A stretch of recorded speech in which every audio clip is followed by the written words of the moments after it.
Di tengah isu penghapusan gaji ke-13 dan ke-14, Menteri Keuangan Sri Mulyani mengumumkan besaran jumlah gaji yang diterima PNS dan TNI Polri.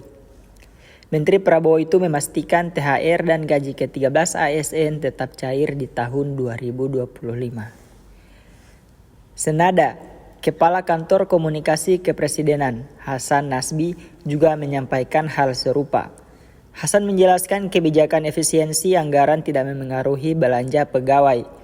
Adapun peraturan pemerintah nomor 14 tahun 2024 menjadi dasar pencairan gaji dan THR tersebut. Merujuk PP tersebut, tunjangan hari raya diperkirakan cair pada 21 Maret 2025, paling cepat 10 hari sebelum Hari Raya Idul Fitri.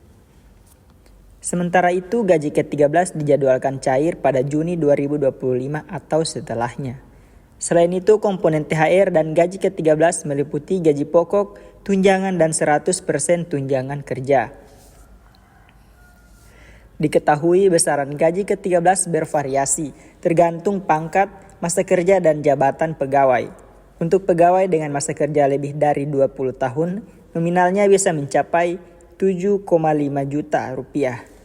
Gaji ini dipastikan akan cair sesuai jadwal yang ditetapkan pemerintah.